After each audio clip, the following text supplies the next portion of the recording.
Bien, bonjour à tous, bienvenue à ce webinaire organisé par Edilex, donc consacré aux baux commerciaux à l'épreuve du Covid-19. Webinaire qui sera animé par Julien Prigent, avocat à Paris, et par moi-même, maître de conférence à l'Université d'Aix-Marseille. Alors, un rapide mot sur le programme, hein, ce que nous allons faire durant cette heure d'intervention. Nous allons essayer de manière assez synthétique, claire et schématique de brosser la situation actuelle, un peu malheureusement chaotique, s'agissant donc des baux commerciaux et plus particulièrement des loyers commerciaux et des textes qui ont été adoptés, des textes spéciaux, spécifiques pour gérer la situation. Alors, nous allons d'abord donc brosser un petit peu, et c'est ce que je vais commencer à faire, hein, faire une introduction et brosser un état des lieux. Ensuite, on abordera les textes spécifiques, donc les ordonnances spécifiques qui ont été abordées en la matière. Et puis ensuite, on évoquera le droit commun des contrats et du bail, parce qu'il nous semble, comme on a pu le lire déjà, hein, ici ou là, que le Code civil peut apporter sa part à la relation donc bailleur-preneur dans cette situation si particulière que l'on connaît actuellement. Alors, je voudrais commencer par dire que on lit beaucoup de choses très, très intéressantes sur un tas de sujets, mais on lit aussi ou on voit parfois un problème d'information ou de désinformation. Et je crois qu'il faut commencer par établir la vérité. Euh, Lors de son premier discours, le président a indiqué qu'il serait possible, éventuellement possible, de suspendre les loyers. Alors sans viser lesquels, mais bon, on a pensé immédiatement donc, aux loyers commerciaux et aux loyers professionnels. Et donc c'est vrai qu'actuellement, pas mal de locataires et pas mal de preneurs estiment qu'ils sont en droit, compte tenu de ce discours présidentiel, de suspendre les loyers. Sauf que depuis ce premier discours présidentiel du 12 mars, du jeudi 12 mars, eh bien, entre-temps, une kyrielle de textes a été adoptée, une loi d'urgence, des ordonnances d'urgence, des décrets d'application de ces ordonnances, enfin bref, toute une série de textes qui parfois ne sont pas tout à fait corrélés au discours du président. Et la situation la plus topique, enfin la plus évidente, c'est que actuellement, dans les textes spécifiques, donc spécifiquement applicables aux baux commerciaux, aux loyers commerciaux et aux loyers professionnels, il n'y a pas de texte particulier, contrairement à ce qu'annonçait le discours du président, il n'y a pas de texte particulier qui permet ou qui permette aux locataires de suspendre d'autorité le paiement des loyers.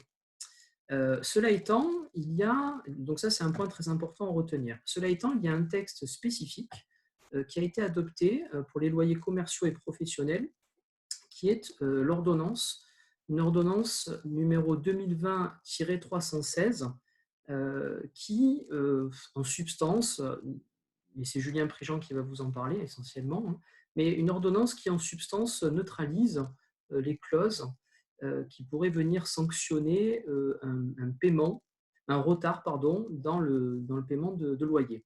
Donc, que ce soit bien clair, et ensuite je passe la parole à Julien Prigent, spécifiquement, il n'y a pas de texte particulier qui permette aux locataires de ne plus payer les loyers, mais il y a une ordonnance spéciale, l'ordonnance numéro 2020-316, qui prévoit quelques mesures, et notamment l'article 4 de cette ordonnance, hein, une mesure particulière donc, sur la neutralisation des sanctions en cas de retard ou de non-paiement dans les loyers commerciaux. Et je passe immédiatement la parole sur ce sujet à Julien Prigent.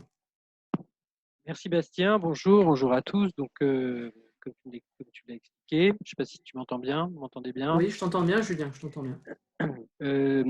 Après l'annonce qui avait été faite concernant un report ou un étalement des loyers, une ordonnance a été prise, c'est l'ordonnance dont tu parlais, la 2020-316, relative au paiement du loyer, mais également aux factures d'électricité et d'eau. J'aborderai aujourd'hui seulement les dispositions qui concernent le paiement du loyer. J'ai préparé un PowerPoint, est-ce qu'il soit plus clair?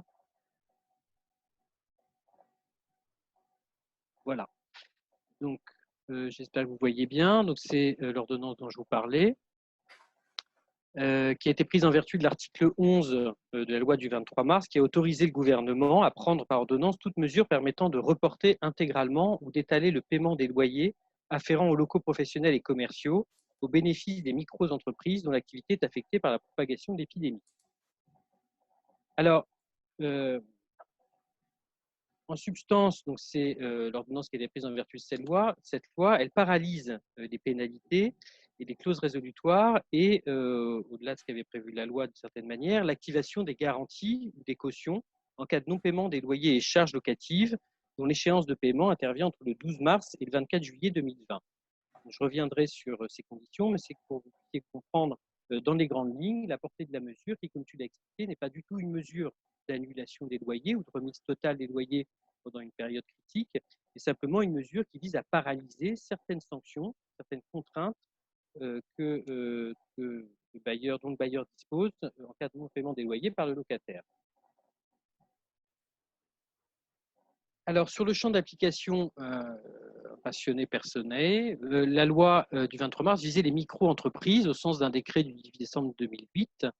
Il s'agissait donc, au sens de ce décret, des entreprises qui occupent moins de 10 personnes, d'une part, et qui ont un chiffre d'affaires annuel ou un total au bilan n'excédant pas 2 millions d'euros. Ça, c'était la loi. Le décret 2020-378 du 31 mars 2020 est venu préciser le champ d'application de l'ordonnance en ce qui concerne les loyers. Et pour déterminer ce champ d'application, c'est-à-dire les bénéficiaires de cette mesure relative propre au loyer, ce décret renvoie à l'ordonnance et au décret d'application relatif au fonds de solidarité, que j'appellerai ici FDS. En résumé, pour bénéficier de cette mesure relative au loyer, il faut pouvoir bénéficier de cette mesure, du fonds de solidarité. Alors, le champ d'application, c'est-à-dire quels sont les bénéficiaires du fonds de solidarité.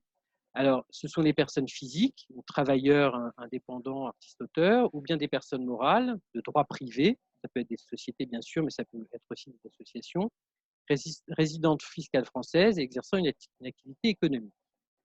Concernant le nombre de salariés, on est peu ou prou dans ce que avait prévu la loi, c'est-à-dire un effectif inférieur ou égal à 10 salariés. En revanche, concernant le chiffre d'affaires, on n'est plus dans ce que strictement dans le cas de la micro-entreprise, puisqu'ici, il y a une condition supplémentaire, c'est-à-dire que, je rappelle que la micro-entreprise, c'est celle dont le chiffre d'affaires est inférieur à 2 millions d'euros, alors que pour bénéficier de cette mesure relative au loyer, il faut avoir un chiffre d'affaires inférieur à 1 million d'euros, et en outre, ne pas avoir un bénéfice imposable qui excède 60 000 euros. Alors, cinquième condition, il faut avoir fait soit, et les conditions sont alternatives, soit l'objet d'une interdiction d'accueil du public entre le 1er mars 2020 et le 31 mars 2020, soit, et alternative comme je vous disais, avoir subi une perte de chiffre d'affaires de moins 50% en mars 2020 par rapport à mars 2019. Alors ça, c'était un petit peu pour comparer les champs d'application différents entre ce que avait prévu la loi initialement et ce que l'ordonnance et le décret d'application ont prévu. C'est-à-dire que ce n'est pas toutes les micro-entreprises qui bénéficient de la loi, mais certaines d'entre elles, les plus petites en réalité. Alors, pour pouvoir bénéficier de cette mesure relative au loyer, comme je vous l'avais dit, il faut que le commerce ait été fermé. Enfin, c'est l'une des deux conditions. Je vous rappelle que plusieurs arrêtés ont prévu l'interdiction à certains établissements d'accueillir du public. Il y a eu un premier arrêté le 14 mars 2020, qui a été modifié par deux arrêtés, en tout cas en ce qui concerne la liste des commerces ne pouvant pas ouvrir au public. Deux arrêtés des 15 et 16 mars ont été abrogés le 23 mars et aujourd'hui, les commerces qui ne peuvent plus ouvrir sont prévus par le décret du 23 mars 2020. Alors, en résumé, il s'agit des magasins de vente et des centres commerciaux, sauf pour la livraison, le retrait de commande et les activités visées en annexe du décret, qui sont ce qu'on appelle les commerces de première nécessité, comme l'alimentation, carburant, journaux, papeterie, informatique, etc. Vous avez une deuxième catégorie, puisque les catégories ont été calées en quelque sorte sur les catégories visées par l'arrêté relatif aux établissements recevant du public. Vous avez une deuxième catégorie, ce sont les restaurants et les débits de boissons. Là encore, ces commerces ne peuvent plus accueillir du public, sauf pour la livraison, la vente à emporter et le room service pour les restaurants et les bars d'hôtel, et également la restauration collective sous contrat. Alors, on peut noter ce qui peut intéresser certains bailleurs et certains locataires d'ailleurs, ne sont pas soumis à cette interdiction d'accueillir du public les administrations, les banques et les bureaux. Alors, autre condition alternative, j'entends bien, c'est soit l'une, soit l'autre, si ce n'est les deux, mais enfin, en tout cas, l'une des deux suffit. Vous pouvez bénéficier de cette mesure, enfin, un locataire peut bénéficier de cette mesure relative au loyer si, en comparant son chiffre d'affaires entre mars 2019 et mars 2020, on peut constater qu'il y a une perte de 50% du chiffre d'affaires. Alors, il y a certaines dispositions qui adaptent cette condition lorsque l'entreprise a été créée postérieurement à mars 2019. Alors, on peut rappeler que initialement, comme vous le savez, la perte du chiffre d'affaires prévu était de 70%. Le seuil de perte de chiffre d'affaires était de 70%. Il a été modifié par un décret du 2 avril 2020 pour passer à 50%. Alors, autre point qu'on peut relever, on s'en doutait, mais enfin c'est écrit, l'article 1er de l'ordonnance relative au paiement des loyers prévoit qu'un décret fixera le seuil de perte du chiffre d'affaires constaté du fait de la crise sanitaire. Donc, il est bien évident que la perte du chiffre d'affaires doit être liée à cette crise sanitaire. Alors, concernant les locaux, l'article 11 de la loi visait les loyers des locaux afférents aux locaux professionnels et commerciaux. L'article 4 de l'ordonnance reprend cette condition, c'est-à-dire, enfin même si elle l'étend, puisqu'on ne parle plus seulement des loyers, mais des charges. Donc, il s'agit maintenant des loyers et des charges locatives afférents aux locaux professionnels ou commerciaux. Donc, les baux seront portés sur des locaux professionnels ou commerciaux, ce qui inclut en principe les bureaux, et que l'activité prévue au bail soit libérale ou commerciale. Alors, sur le champ d'application, quelles sont les créances du bailleur mesure? Ce sont les loyers et les charges. Donc, les charges, comme je vous l'ai expliqué, n'est pas à l'origine prévues par la loi. C'est l'ordonnance qui prévoit. Donc, les loyers et les charges locatives dont l'échéance de paiement intervient entre le 12 mars 2020 et le 24 juillet 2020. C'est-à-dire 2 mois après la cessation de l'état d'urgence sanitaire déclaré par la loi du 23 mars 2020, étant précisé qu'il n'est pas exclu que cette date soit modifiée. Alors, ce qui est important de comprendre, c'est que ce qu'on doit prendre en compte pour savoir si le loyer, si la mesure relative au loyer s'applique, c'est l'échéance de paiement. C'est-à-dire que c'est l'échéance de paiement des loyers et des charges qui doit intervenir entre le 12 mars 2020 et le 24 juillet 2020. Donc, pour faire simple, si on prend, ce qui est généralement le cas, des loyers payables d'avance et trimestriellement, sont concernés par cette mesure les loyers qui sont dus, les loyers du deuxième trimestre, donc le loyer qui est dû au 1er avril 2020, mais n'est pas visé par cette mesure le loyer qui était dû au 1er janvier 2020, le loyer du premier trimestre, même si une part de ce loyer concerne une occupation qui est postérieure au 12 mars. Donc, en réalité, à ce jour, et si on regarde la date du 24 juillet 2020, ce sera 2 échéances trimestrielles qui seront visées par cette disposition, soit le premier et deuxième trimestre pour les loyers payables d'avance, d'avance, soit non, à terme échu, pardon, premier et deuxième trimestre pour le loyer à terme échu, et le deuxième et le troisième trimestre pour les loyers payables d'avance. Les effets de la mesure, on l'a assez dit, je crois. Il s'agit en réalité ni d'un report ni d'un étalement. Ça met seulement à l'écart certaines sanctions liées au non-paiement du loyer et des charges locatives. Donc, pas de pénalité financière. Donc, on ne peut pas faire jouer les clauses pénales pour s'appliquer en cas de retard de paiement du loyer et des charges. Et pas d'exécution de la clause résolutoire. Deuxième effet qui ne concerne pas directement le locataire, mais son garant, une caution, pas d'activation des garanties. Alors, ce qu'il faut bien comprendre, c'est que, en théorie, juridiquement, les loyers et les charges sont dus pendant la période couverte par le dispositif, et c'est leur non-paiement seulement qui ne peut pas être sanctionné par des pénalités ou la clause résolutoire. Alors, en théorie, on pourrait toujours obtenir une condamnation au paiement du loyer, ce qui va être difficile, puisqu'on sait, les tribunaux ne fonctionnent pas, sauf les contentieux d'extrême urgence, et s'agissant des retards de paiement de loyer, je ne pense pas qu'on puisse rentrer dans cette catégorie. Mais une fois le confinement terminé, les bailleurs pourront obtenir la condamnation du locataire à payer ses loyers. Simplement pas demander des pénalités, ni faire jouer la clause résolutoire s'il livre un commandement pour les échéances situées dans la période couverte par le dispositif. Mais il pourrait, en théorie, solliciter par exemple la résiliation judiciaire, mais enfin on imagine mal qu'elle puisse être accordée compte tenu de la situation. Alors sont en revanche plus gâtées, si je peux me permettre, par le dispositif, les cautions qui, elles, telles que je comprends le texte, ne peuvent pas être poursuivies pour non-paiement des loyers sur cette période. Alors, tout ça, c'est sous réserve, bien sûr, de l'application d'autres mécanismes de droit commun qui pourraient avoir des effets sur l'exigibilité même de la dette de loyer et de charges. Je pense, et on y reviendra avec Bastien, à l'exception d'inexécution ou à la force majeure, même si, compte tenu de cette disposition relative au loyer, il semble compliqué désormais d'invoquer ces mécanismes de droit commun. Mais on Je reviendra sur suis, cette question. oui, Oui. je suis d'accord, Julien, avec toi. Effectivement, il y a une question qui a été posée sur sur la force majeure, et on y reviendra après. Alors, Mhm. simplement, Julien, une petite mesure technique. Si tu pourrais-tu, s'il te plaît, activer ma caméra. Oui, Par une mauvaise manipulation, elle a été désactivée, ce qui me permettra donc d'accord. d'apparaître à nouveau à l'écran. Euh, Alors, voilà. ah oui, d'accord. Ouais. Euh, Voilà, donc pour reprendre juste ce que tu disais, hein, il y a vraiment un décalage entre ce texte spécial et donc le discours du président. Il n'y a pas de suspension prévue, effectivement, au niveau du paiement du loyer. Voilà, je pense que ça va Oui, fonctionner. Très bien, merci Julien. ok. Ouais, tu peux revenir à l'ordonnance en question, avec donc les différents critères que tu as évoqués, hein, pour être éligible au fonds de Oui, solidarité, qui sont quand même assez restrictifs et assez importants. voilà. Alors, la mise en œuvre de la mesure, le décret prévoit deux choses. D'abord, le locataire devra produire une déclaration sur l'honneur attestant du respect des conditions prévues à l'article 1er du décret et de l'exactitude des informations déclarées. Bon, alors, ça veut dire que le locataire doit faire cette déclaration sur l'honneur, indiquant qu'il remplit les conditions pour bénéficier de la mesure.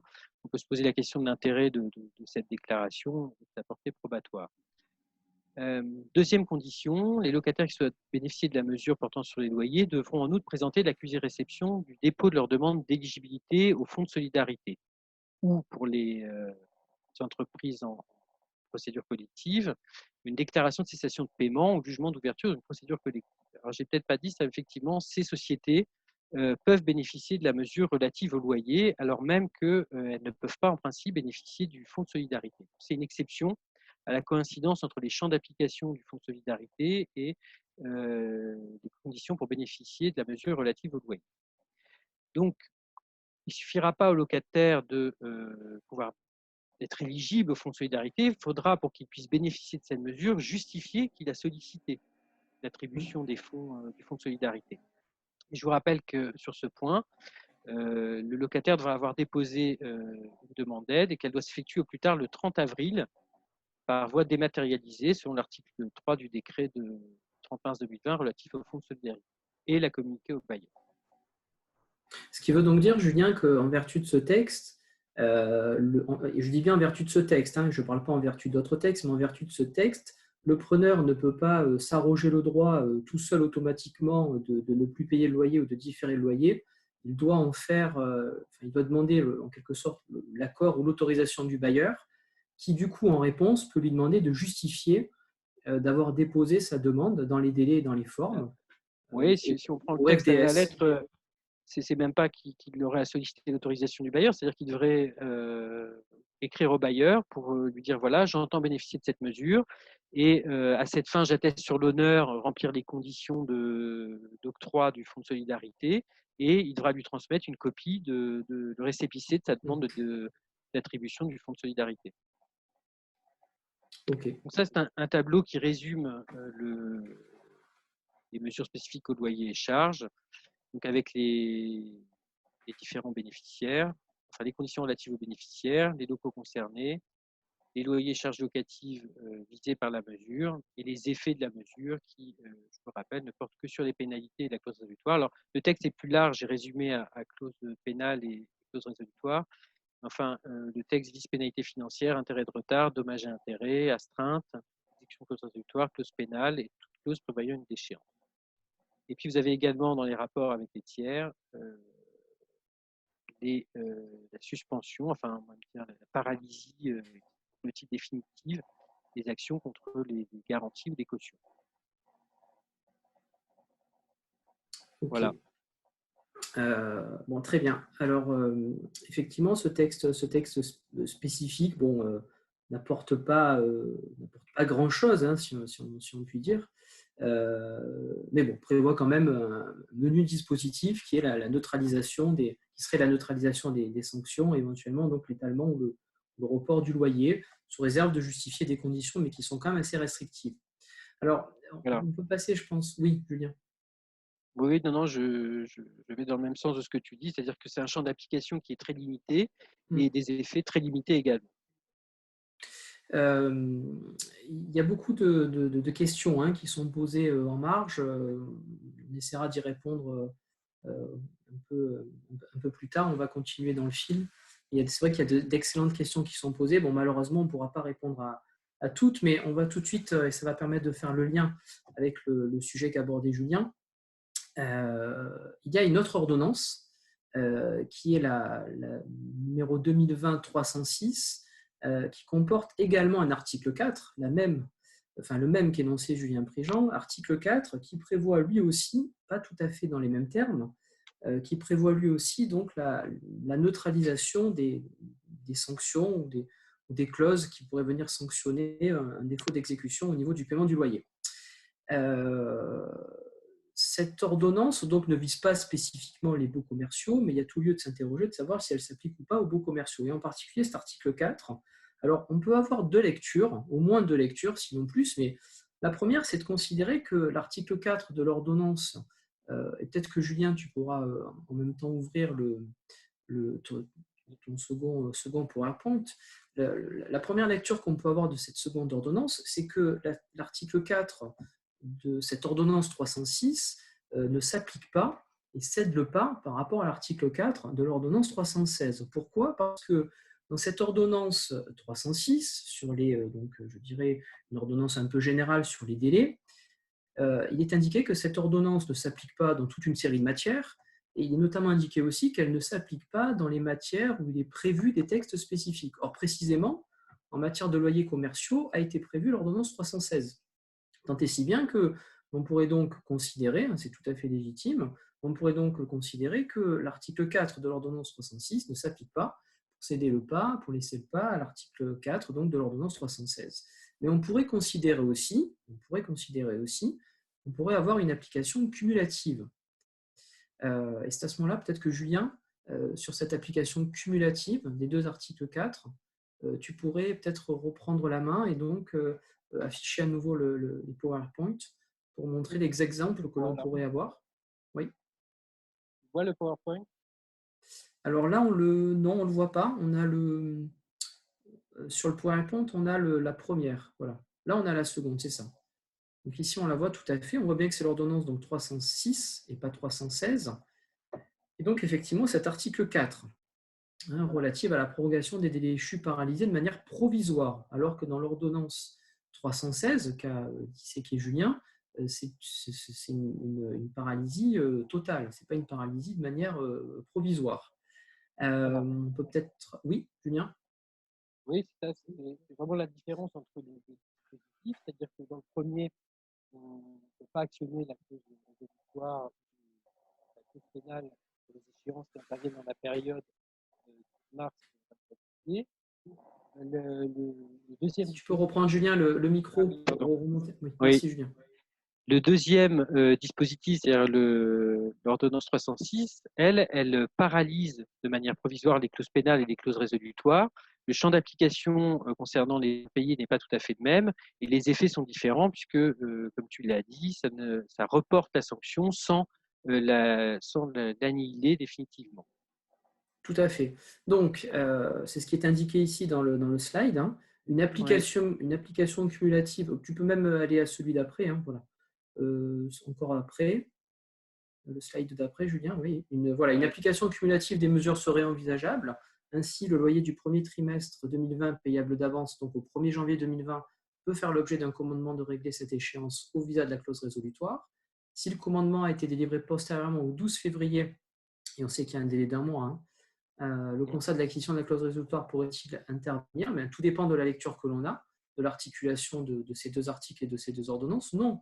Si des mesures générales s'appliquent, oui. Si elles ne s'appliquent pas, en raison du fait qu'il existe des mesures spécifiques, et alors à ce moment-là, le locataire ne pourra encourir la résiliation du bail par l'effet d'une clause résolutoire pour les deuxième et troisième trimestres 2020 en raison de la mesure spécifique au paiement des loyers. Alors, moi, je ne vous cache pas avoir j'ai peut-être un peu plus je suis peut-être un peu plus tranché. Moi, j'aurais tendance à ne pas appliquer ce texte, à ne pas appliquer l'article 4 de l'ordonnance 306, mais ça n'est que mon avis, et c'est une neutralisation qui n'est pas évidente. En revanche, là où, et avec Julien nous sommes d'accord, là où l'ordonnance 306 a tout lieu de s'appliquer, c'est dans ces autres articles, et en particulier dans ces articles 1er, 2 et 5. Les plus importants étant certainement les articles 2 et les articles 5, outre l'article 4, si on considère effectivement qu'il s'applique. L'article 2 est un article qui prévoit en quelque sorte une prorogation des délais et qui prévoit que, alors avec des mesures, avec une liste d'actes assez exhaustive, et qui prévoit que tous les actes qui auraient pu être faits, qui seraient faits dans cette période, cette fameuse PJP, c'est-à-dire une période juridiquement protégée, peuvent voir leurs effets reportés dans un délai qui va au-delà donc de la fin de la crise sanitaire.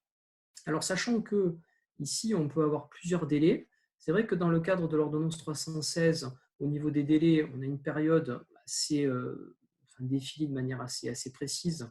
On parle bien du 12 mars au 24 juillet, mais s'agissant de l'ordonnance 306, on peut avoir plusieurs délais, et notamment, dans certaines hypothèses, on a une prolongation parfois que d'un seul mois, et donc ce qui ne nous emmène pas jusqu'au 24 juillet, mais ce qui nous emmène que jusqu'au 24 juin, puisque c'est un mois après la fin de la période, c'est-à-dire 24 mai, si toutefois on considère, si toutefois on reste sur ce dispositif-là. Et donc, ça voudrait dire à ce moment-là qu'un acte qui aurait été délivré durant cette période juridiquement protégée, eh bien, pourrait voir ses effets reportés.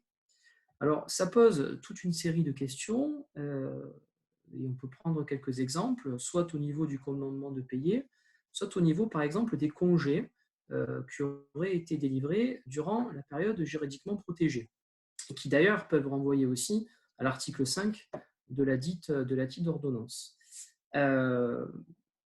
On peut poser au moins deux questions. Imaginons que, d'ailleurs c'est une question qui a été posée par les participants, imaginons qu'on ait un congé qui soit donc délivré durant la période juridiquement protégée. Première question, d'abord, est-ce qu'on peut délivrer un congé durant la période juridiquement protégée? Oui, sous réserve de trouver un huissier qui soit d'accord pour délivrer le congé, mais ça, a priori, c'est possible. Et une fois que ce congé donc, aura été délivré dans la période, eh bien, ce congé, de fait, peut voir son délai et ses effets reportés au-delà.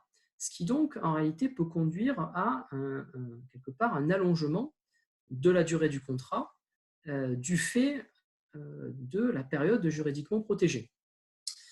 Alors, certains ont considéré que les contrats ou les baux commerciaux n'étaient pas spécifiquement visés, et en particulier par cet article 2, ce qui n'est pas tout à fait faux. Cela étant, à ce moment-là, on peut retomber sur l'article 5 de l'ordonnance en question, et l'ordonnance, et donc l'article 5 de l'ordonnance 306 vise spécifiquement des conventions, parle de conventions et notamment de renouvellement.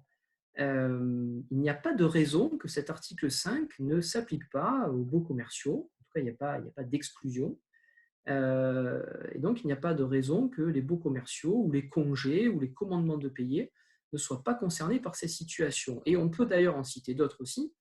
Il n'y a pas de raison non plus que les baux dérogatoires ne soient pas concernés. Donc, à nos avis, ils le sont.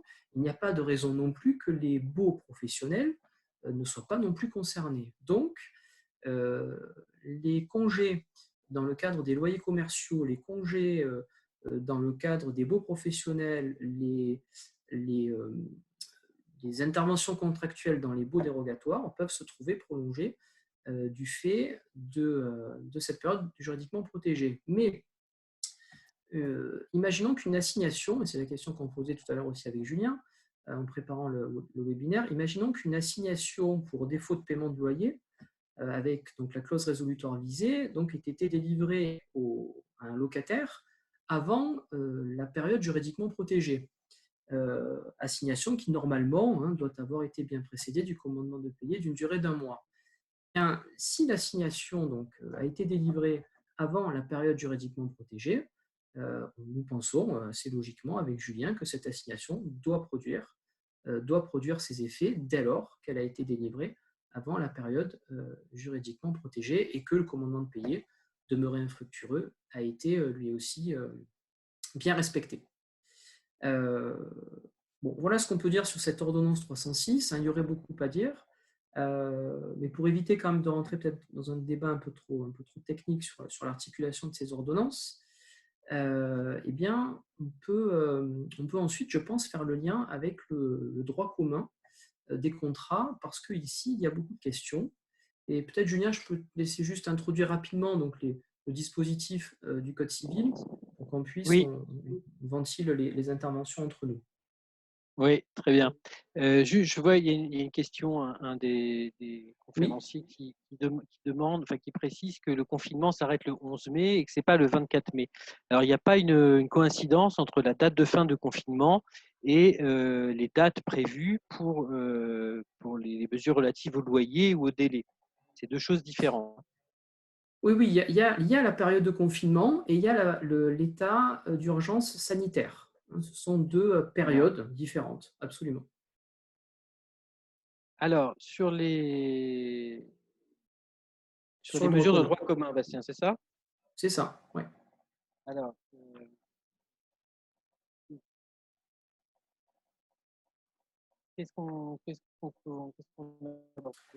Alors, sur les mesures de majeur. droit commun, euh, oui, c'est vrai, Julien, tu as raison, sur les mesures de droit commun, il y a plusieurs dispositifs qui peuvent être évoqués, et peut-être celui qui a fait le plus couler d'encre, c'est naturellement la force majeure. Avec des positions assez tranchées côté preneur et une position assez tranchée aussi côté bailleur. Côté preneur, on invoque assez facilement la force majeure pour dire la situation actuelle est un cas de force majeure, donc moi, locataire, je ne peux plus payer le loyer, c'est une force majeure évidente, et côté bailleur, à l'inverse, on considère que ce n'est pas forcément une force majeure. Alors, plusieurs précisions ici. D'abord, se trouve-t-on dans un contrat qui a été conclu avant ou après la réforme du droit des contrats? C'est vrai qu'on lit beaucoup, est beaucoup mis en avant actuellement l'article 1218 du Code civil, qui est le texte nouveau qui concerne la force majeure. Mais attention, ce texte n'est pas celui qui s'applique pour les contrats qui sont antérieurs au 1er octobre 2016. Donc il faut d'abord voir la date de conclusion ou de renouvellement du bail. Bon, on va partir du principe, pour faire simple, que le bail a été conclu ou renouvelé à partir du 1er octobre 2016. Donc la force majeure ici, c'est l'article 1218 qui, contrairement à ce qu'on parfois on peut lire, n'a pas vraiment repris les trois cas, les trois conditions qui sont nécessaires à la force majeure. Pourquoi? Parce que la Cour de cassation, l'Assemblée plénière, avait déjà amorcé l'abandon d'un critère, notamment le critère d'extériorité, pour ne conserver que celui d'imprévisibilité et d'irrésistibilité. Et effectivement, la lecture de l'article 1218 Code civil, il est bien indiqué donc qu'il faut que l'événement soit irrésistible et imprévisible.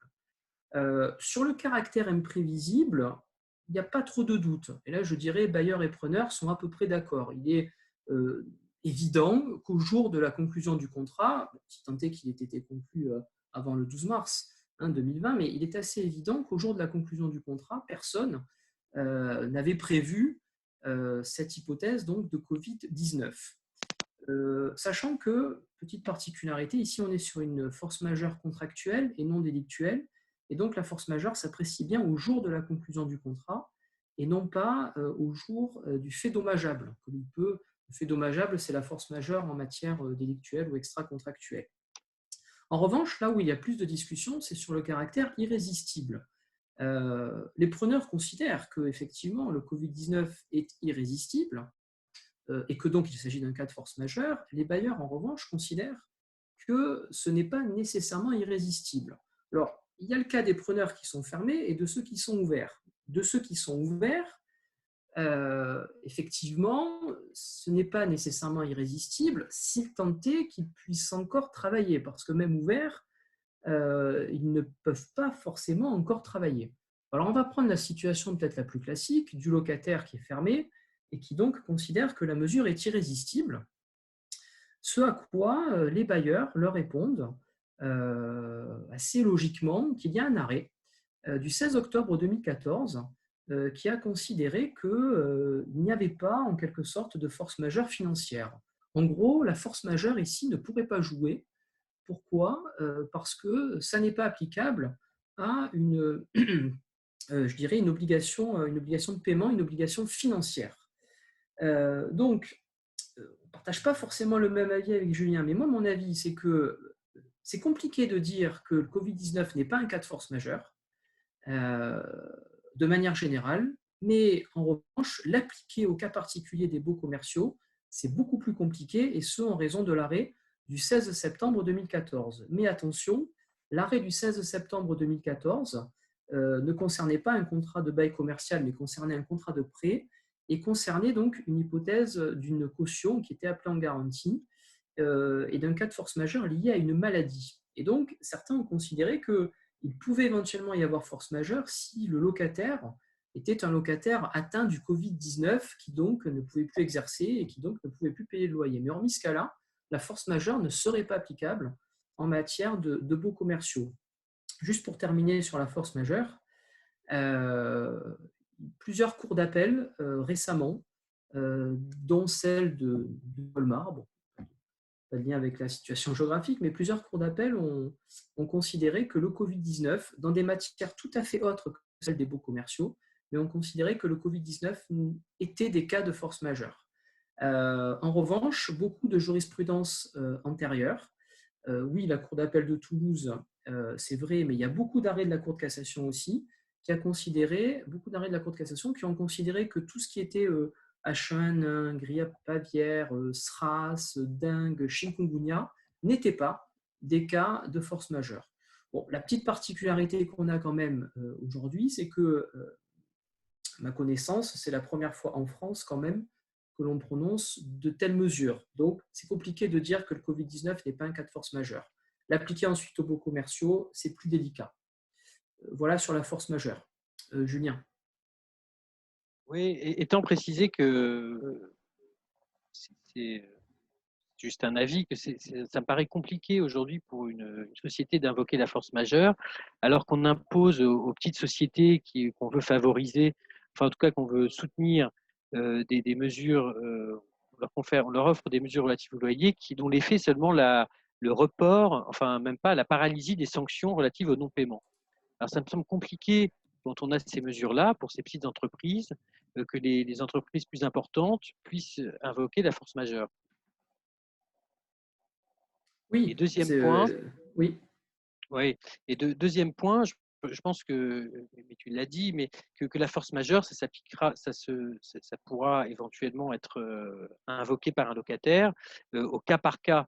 C'est-à-dire, est-ce que sa trésorerie était suffisante ou non? Il y a beaucoup d'arrêts qui ont été rendus sur cette question en matière de force majeure par le passé, et on sait que des simples difficultés financières, même importantes, ne permettent pas à un locataire de poser l'exception, enfin en tout cas d'invoquer la force majeure. Donc ce sera sa trésorerie, ce sera aussi sa capacité pour un locataire aujourd'hui à aller chercher, à faire un prêt de trésorerie garanti par l'État. On sait qu'il y a aussi plusieurs mesures qui sont offertes aux entreprises pour reporter le paiement de leurs échéances sociales et fiscales. Donc tout un tas de mesures qui d'une certaine manière, pour venir perturber l'impossibilité pour un locataire, enfin, en tout cas rendre plus difficile pour un locataire d'apporter la preuve qu'il est dans l'impossibilité de régler son loyer. Donc, je pense que Sachant c'est que vraiment un... aussi, Oui. pardon, oui. Oui, Non, non, vas-y. je voulais dire, sachant, bon, on en parlait aussi avant le webinaire, mais que l'enjeu fondamental aussi, et ça a été posé, je crois, parmi les participants, c'est la nature de la sanction attachée, bien sûr, à la Oui, reconnaissance de la force majeure. Y oui, a-t-il simplement une suspension des loyers ou un report des loyers avec une régularisation possible du locataire ultérieurement, ou carrément une annulation du loyer, puisque l'enjeu est là, hein, pour les locataires, oui, c'est une annulation du loyer. Sachant oui, aussi que sur l'appréciation au cas par cas, et je suis tout à fait d'accord avec toi, un locataire qui, par exemple, se heurterait peut-être à un bailleur qui ne voudrait pas négocier, mais qui aurait des raisons économiques, hein, de ne pas vouloir négocier, donc il y aurait des raisons objectives, eh bien, ce locataire-là pourrait faire pression aussi avec une mise en procédure collective, brandir la menace d'un redressement judiciaire ou même d'une sauvegarde, hein, s'il n'est pas encore forcément en cessation des paiements. Alors, sauvegarde qui ne protège pas les cautions, et bon, sauvegarde qui peut quand même venir perturber largement la relation avec le bailleur. tout à fait. Bon, voilà Alors, sur et la sur la force question de majeure, la, Julien. Oui. ouais, ouais, juste pour terminer, j'ai cherché, j'ai pas trouvé, mais sur la sanction, on n'a pas vraiment de réponse. C'est-à-dire, est-ce que ça va entraîner une remise totale des loyers ou est-ce que simplement il s'agirait d'une simple suspension, elle serait provisoire et à l'issue d'une certaine période, le locataire devra régler l'arriéré qui était dû pour cette période considérée. Ça, j'ai pas de réponse. Bah, l'article 1218 parle de suspension, enfin, on distingue entre l'empêchement temporaire et l'empêchement définitif, mais on parle effectivement de suspension, mais toute la question est de savoir ce qu'est la suspension. C'est ça le problème. Avec aussi peut-être un cas, mais alors qui peut être mineur, mais la force majeure, on en parle à l'article 1218, mais on en parle aussi à l'article 1351. Or, il est possible dans le contrat d'avoir stipulé que l'on renonçait à se prévaloir de la force majeure. Alors, il peut y avoir Oui, bien aussi ce sûr. cas peut-être un peu plus simple, mais à mon avis Ouais. qui n'est pas le plus répandu, mais du contrat qui exclut la révision pour force majeure. Pardon, pas la révision pour force majeure, mais je pensais déjà à la révision pour imprévision que tu vas aborder, Julien, mais qui exclut donc l'application de la force majeure. Mais on pourrait avoir aussi un contrat, donc, on peut peut-être faire le lien avec ça, qui exclut la révision pour imprévision. Oui, tout à fait. Euh, Alors peut-être avant d'embrayer sur la révision pour imprévision, qui est un mécanisme particulier parce que ça va aboutir à la renégociation du contrat et ça ne va pas jouer sur l'exigibilité du loyer en tant que tel. On a aussi d'abord l'exception d'inexécution que j'aborde, Bastien, ou tu veux en Oui, oui, parler vas-y, Julien, D'accord. vas-y. Donc, l'exception d'inexécution, c'est un mécanisme qu'on connaissait avant la réforme du droit des obligations qui l'a codifié, c'est-à-dire que ça permet à une partie de ne pas exécuter son obligation quand l'autre n'exécute pas la sienne. Donc, un locataire, c'est l'essence de la jurisprudence, c'était fondé à ne pas régler ses loyers si les locaux, s'il se trouvait dans l'impossibilité totale d'exploiter les locaux loués. Bon, ça a été repris à l'article 1219 du Code civil sous la formule suivante. Une partie peut refuser d'exécuter son obligation alors même que celle-ci est exigible si l'autre n'exécute pas la sienne et si cette inexécution est suffisamment grave. Alors, ce qui est certain, c'est que ici, on parle, je pense, exclusivement des locataires concernés par l'interdiction d'accueillir du public. Donc, ça rétrécit le champ d'application de cette sanction. Alors, est-ce qu'un locataire qui est obligé de fermer son commerce pourrait opposer au bailleur l'exception d'inexécution? Alors, la première chose qui peut apparaître gênante, c'est l'idée que l'inexécution par le bailleur de son obligation n'est pas fautive, que le bailleur il met au locataire son local à disposition, simplement le locataire ne peut pas l'exploiter en vertu d'une norme législative ou réglementaire.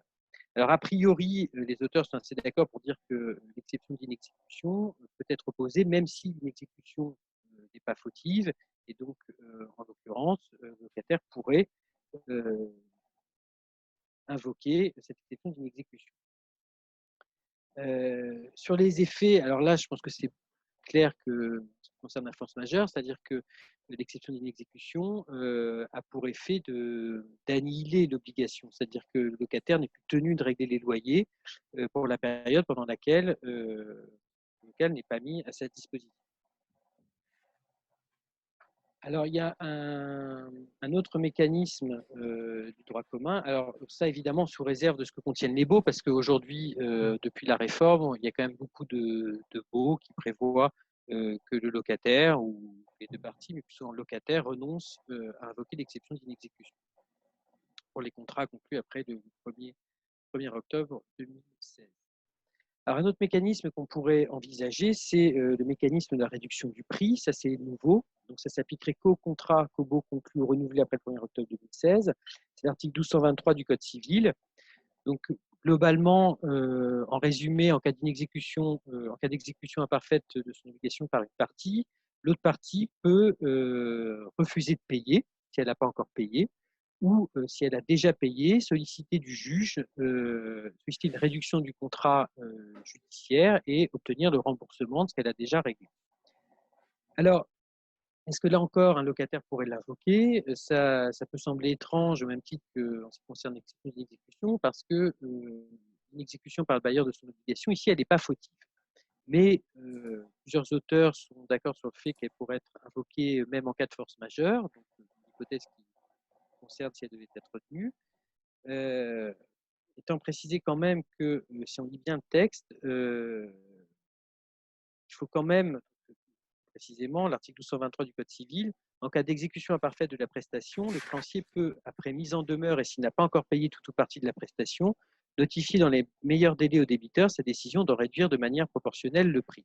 Alors, c'est l'idée quand même que préalablement, il faille mettre son co-contractant en demeure d'exécuter son obligation. Ici, me fait penser que je ne suis pas certain que ça puisse s'appliquer dans l'hypothèse qui nous concerne et plus généralement dans celle dans laquelle l'inexécution n'est pas fautive. Je ne sais pas si tu as une opinion là-dessus, Bastien, mais la question se pose. Oui, je partage tout à fait ton point de vue, Julien. Alors après c'est vrai que ce qui pourrait être invoqué, c'est un peu tout en même temps, c'est-à-dire la force majeure, plus l'exception d'inexécution, plus à titre subsidiaire, pour le cas où ça ne marcherait pas, ou ça marcherait partiellement, donc une réduction du prix. Cela étant, le fait d'invoquer la réduction du prix, c'est quand donc il y a une atteinte à la substance même du contrat. Et donc, ça pourrait nous faire penser, et ça rejoint d'ailleurs une des questions, une des remarques qui est posée là par les participants, ça pourrait nous faire penser au fait que le bailleur, par exemple, n'arrive pas ou n'arriverait pas à respecter son obligation de délivrance. Là aussi, il y a un débat. Certains considèrent que parce que l'exploitation est fermée, lorsqu'il s'agit d'un restaurant par exemple, le bailleur ne respecte plus ou ne respecte pas son obligation de délivrance. Ce n'est pas tout à fait vrai. Le bailleur, lui, sauf exception, respecte son obligation de délivrance. Et donc, dans la mesure où il la respecte, c'est compliqué en face d'invoquer la réduction du prix, c'est compliqué en face d'invoquer l'exception d'inexécution. Donc, mise en miroir avec cette obligation de délivrance du bailleur, c'est un petit peu délicat. Il y a d'autres mécanismes, Julien, qui sont prévus dans le droit commun. Et il y en a un qui est tout simple et auquel on ne pense pas forcément, qui est d'ailleurs celui qui est invoqué en procédure quand, en tant qu'avocat, malheureusement, on n'a pas grand-chose à invoquer. Ce sont les fameux délais de grâce. Alors, avec la particularité que les délais de grâce, on ne peut pas s'arroger le droit de les mettre en place, il faut aller le demander au juge. Mais le juge, si c'est relativement bien motivé, eh bien, il va effectivement les accorder. On ne voit pas pourquoi ici, sauf à ce que l'on ait un locataire toujours très florissant, et qui continue toujours à produire et à faire du chiffre, mais on ne voit pas pourquoi un juge refuserait d'accorder des délais de grâce à un locataire. Bon, la seule difficulté étant actuellement de pouvoir saisir un juge, bien sûr. Mais ça vaut pour le bailleur aussi. Ouais. Mais ça vaut, Julien, tu as tout à fait raison, ça vaut aussi pour le bailleur. Exactement. Donc c'est vrai que au niveau du droit commun et au niveau de l'arsenal du droit commun, il me semble que les textes dont nous disposions déjà avant les textes spéciaux comportent pas mal de discussions, mais sont quand même intéressants, bien plus intéressants peut-être que les textes spéciaux qui ont été adoptés. Alors, c'est vrai que je crois que demain est annoncé en Conseil des ministres une modification de l'ordonnance 306, mais je ne suis pas sûr que ça ait forcément un impact sur les baux commerciaux parce que est annoncé une modification de cette ordonnance, en particulier en matière immobilière. On verra bien si les baux commerciaux sont concernés, mais je ne suis pas sûr qu'il le soit. Mais bon, toujours est-il que c'est vrai que il me semble que dans le droit commun, hein, l'on dispose, et dans le nouveau droit commun, on dispose d'un arsenal, à la fois dans le droit commun du bail et à la fois dans le droit commun des contrats, d'un arsenal beaucoup plus intéressant que celui sur les textes spéciaux. Et il y a fort à parier pour que lorsque l'activité va reprendre, on va dire en septembre, il y ait malheureusement une explosion du contentieux des baux commerciaux et que donc les textes spéciaux ne seront plus applicables puisqu'on sera sorti de la, j'espère, je le souhaite, hein, à tout le monde, de la période juridiquement protégée et que donc les textes qui seront mis en avant et les discussions qui seront mises en avant, ce sera essentiellement autour du code civil et les ordonnances que nous avons évoquées, ben, vu qu'on sera sorti de la période juridiquement protégée, a priori, nous n'en parlerons plus. Julien, est-ce que tu veux ajouter quelque chose? Oui, peut-être un dernier mot, si quelque chose à dire avant de passer aux questions. Il y a les articles du droit commun du bail aussi vers lesquels un locataire pourrait se tourner. Je pense notamment, alors il y a deux articles dans le Code civil qui permettent une réduction du prix du bail. C'est l'article 1724, lorsque le bailleur exécute des travaux dans les locaux loués et que la gêne est supérieure à 21 jours. On n'est pas exactement dans cette hypothèse. Et l'article 1722 qui évoque, en cas de destruction partielle des locaux loués, la possibilité pour le locataire de demander une réduction du prix. Alors, a priori, ces articles sont intéressants parce qu'ils dénotent quand même l'idée que c'est sur le bailleur que pèse le risque en cas de difficulté, en cas de troubles de jouissance qui sont liés à la chose louée. Et là, on est dans une hypothèse un peu différente puisque c'est la réglementation qui interdit l'accueil du public. Mais enfin, et puis également, ces textes concernent la matérialité de la chose louée et pas une interdiction juridique. Mais enfin, quand même, la Cour de cassation a pu retenir que c'est une hypothèse très particulière, que l'interdiction faite individuelle, en fait, à un commerce d'ouvrir, pouvait permettre d'appliquer l'article 1722 du Code civil. C'était une hypothèse, c'était un arrêt dans lequel les deux parties avaient manqué à leurs obligations concernant la mise en conformité du local. Donc, la Cour de cassation a quand même admis qu'on puisse étendre l'article 722 à des hypothèses où l'impossibilité d'exploiter résulte d'une réglementation, comme ce qui concerne aujourd'hui. Et puis également, il y a eu de nombreuses décisions qui ont été rendues pendant la guerre. Alors, j'ai trouvé seulement des décisions de 1915, il y en a peut-être eu postérieurement, alors c'est des juridictions du fond, au tribunal civil de la Seine, qui ont admis qu'un locataire pouvait solliciter une réduction du prix si les locaux étaient réquisitionnés pour cause de guerre ou bien s'il ne pouvait pas exploiter les locaux en raison d'une interdiction d'ouverture liée justement à ce fait de guerre. Donc là encore, c'est une piste que le locataire pourrait exploiter.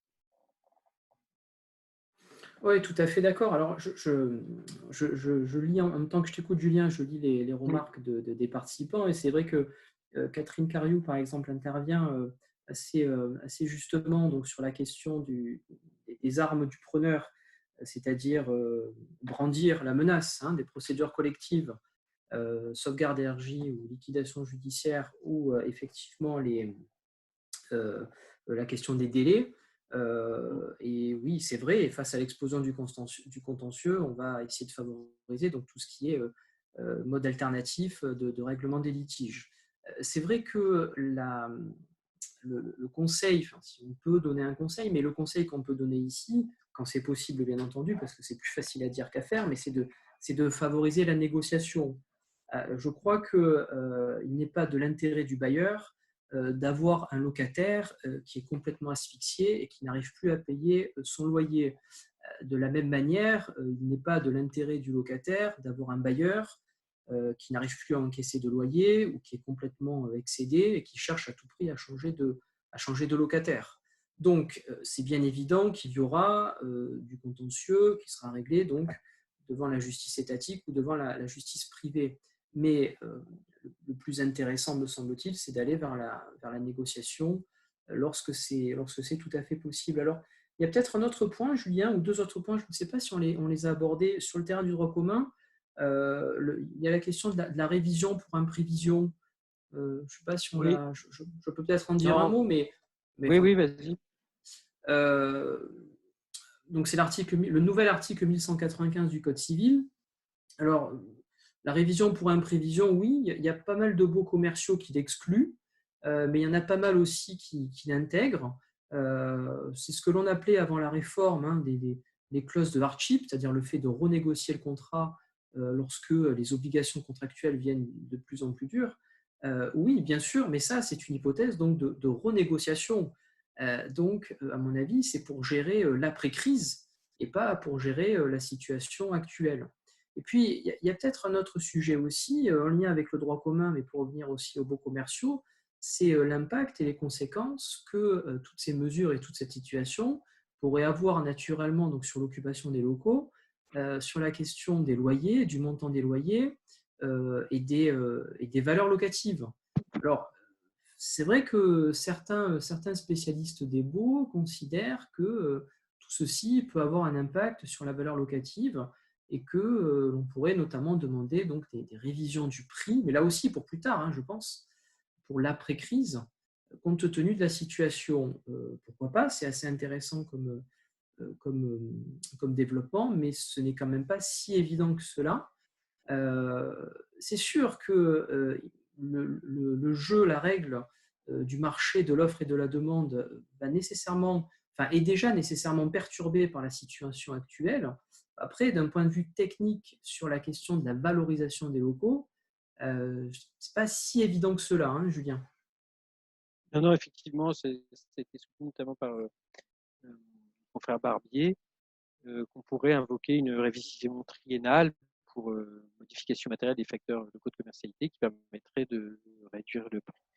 Bon, c'est faut pas l'exclure, mais je ne suis pas certain non plus que ça puisse fonctionner parce que ce qu'on est vraiment dans une modification des facteurs locaux de commercialité, compte tenu de fixer des conséquences pandémie et de mesures prises pour contrer cette pandémie à un niveau national. Est-ce qu'on est vraiment dans une modification matérielle des facteurs de commercialité? Bon, c'est une question auxquelles, pour l'instant, on n'a pas de réponse certaine.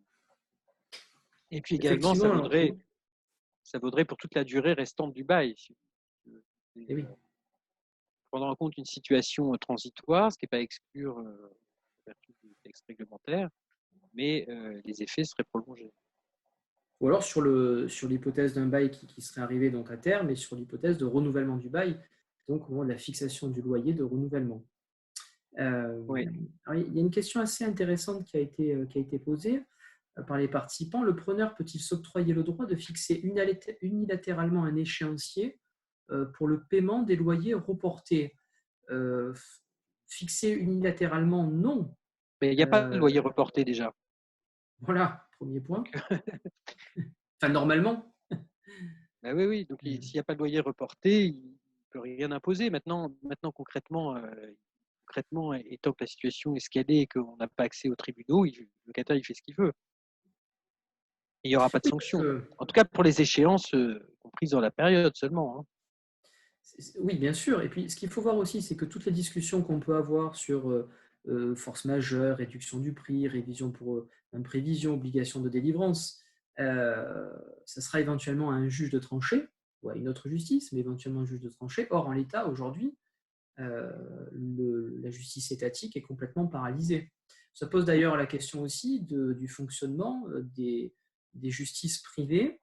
Et pour avoir lu quelques articles intéressants sur ce sujet, actuellement, est-ce que les modes alternatifs de règlement des litiges, eux aussi, sont court-circuités compte tenu de la période? Eh bien, a priori, non. J'ai pu voir encore, par exemple, des arbitrages fonctionner.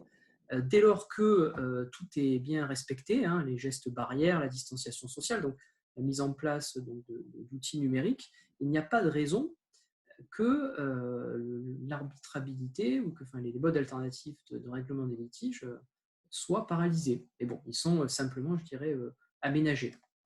Non, non, au contraire, j'ai cru voir J'ai cru entendre qu'à Paris, justement, l'homologation des accords serait facilitée, D'accord. Ouais, ce qui est serait une bonne accélérée. chose. Ouais. Oui. Il y a aussi une question qui a été posée, notamment sur des secteurs un peu particuliers, les baux des, les baux hôteliers ou les baux de certaines résidences de tourisme. Y a-t-il un régime particulier? Actuellement, non, il n'y a pas de texte particulier. Est-ce qu'il faut qu'il y ait deux poids, deux mesures? Je ne sais pas. Après, ce qui est vrai, c'est que la situation de ces baux-là, c'est-à-dire de l'hôtellerie, est particulièrement touchée. Donc, il n'y a pas de texte particulier, bon, hormis le Code du tourisme, mais en tout cas, au niveau des textes spécifiques qui auraient été abordés dans cette période, il n'y a pas de texte particulier. Donc, tous les baux commerciaux sont soumis au même régime. Mais après, pour rejoindre ce que tu disais, Julien, je pense vraiment qu'il faut avoir une situation, enfin, il faut vraiment avoir une analyse, que ce soit côté bailleur ou côté preneur, en restant objectif, vraiment au cas par cas. Je crois que la clé de la sortie de cette crise, enfin, du moins au niveau économique, elle est là. C'est une bonne gestion, mais vraiment au cas par cas. Et si par exemple ici on considère qu'il y a un cas de force majeure et que le locataire a le droit de ne pas payer le loyer, ben, ça ne veut pas dire que ailleurs, c'est pour lui aussi un cas de force majeure et qu'il aurait le droit de ne pas payer le loyer. Je crois que c'est vraiment une situation au cas par cas qu'il faut privilégier. Tout à fait.